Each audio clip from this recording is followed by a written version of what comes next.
Bueno, a veces la comunicación es como intentar sintonizar una radio antigua. Uf, totalmente, con toda esa estática y ese ruido de fondo. Exacto. O sea, se emite una señal súper clara, pero si el receptor en el otro extremo está lleno de interferencias, pues el mensaje simplemente se pierde.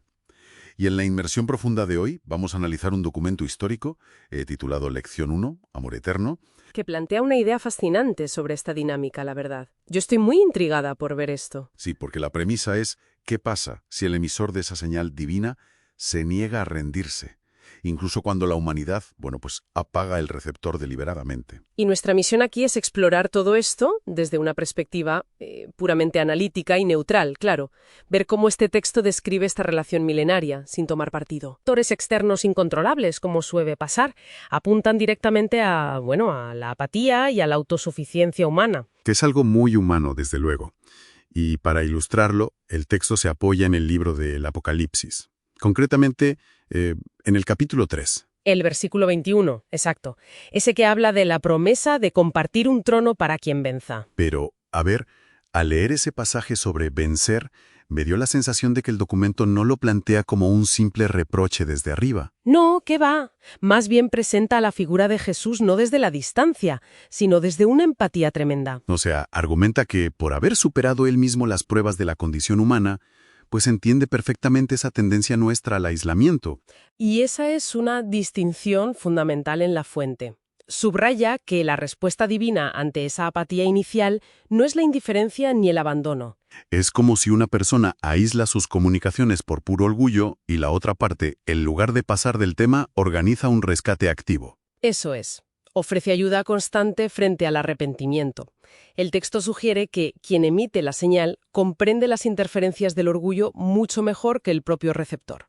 Pero si esa deidad realmente no se rinde, me surge una duda importante al mirar la práctica. A ver, cuéntame. Pues que el documento cita varios casos de estudio históricos en el libro del Génesis, pero las estrategias parecen estar un poco por todas partes. Ya, creo que entiendo por dónde vas. O sea, a unos se les busca con una paciencia infinita, y a otros se les exijan unos cambios radicales de vida increíbles.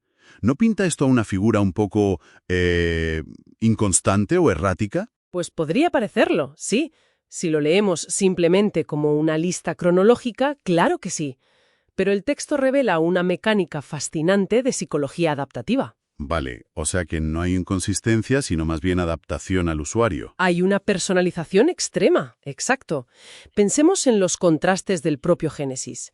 Tras la creación y la caída, el ser humano se esconde por miedo. Y la intervención que se describe ahí es una búsqueda suave, ¿no? Eso es.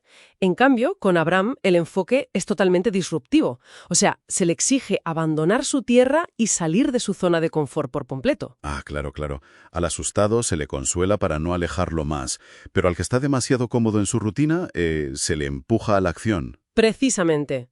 Y si observamos a Noé, que se enfrenta a un escenario inminente de juicio, pues la estrategia vuelve a cambiar. Se le proporciona un plan de salvación puramente práctico. Exactamente.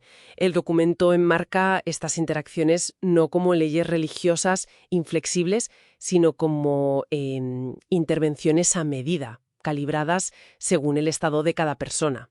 Lo cual da muchísimo sentido a la inclusión de Enoc en el texto. Totalmente.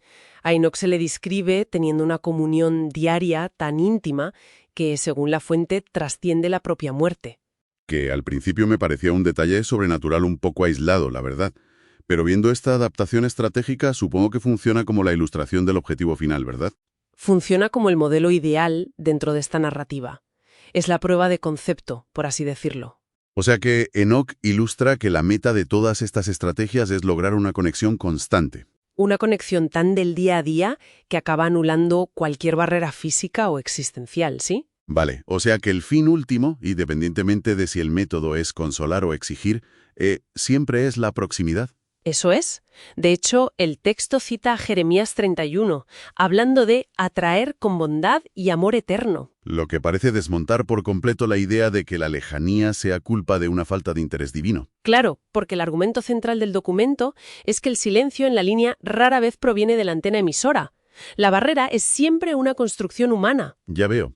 Y el texto detalla muy bien cómo se levantan esos muros, ya sea mediante el orgullo o el peso paralizante de los errores del pasado. O simplemente por la abrumadora distracción de las preocupaciones cotidianas, que acaban ahogando la señal por completo. Bueno, en definitiva, este análisis documenta una narrativa histórica muy clara sobre una búsqueda activa frente a una tendencia crónica a la evasión. Una evasión superhumana, desde luego. Y esto nos deja una reflexión bastante provocadora para terminar.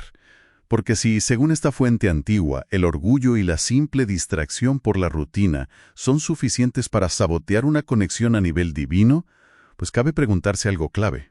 Desde luego, da mucho en qué pensar. ¿Hasta qué punto esos mismos factores invisibles están erosionando silenciosamente las conexiones humanas más fundamentales en nuestro mundo acelerado de hoy? Es una gran pregunta. ¿Cuántas señales claras se emiten a nuestro alrededor cada día mientras nosotros elegimos mantener el receptor apagado?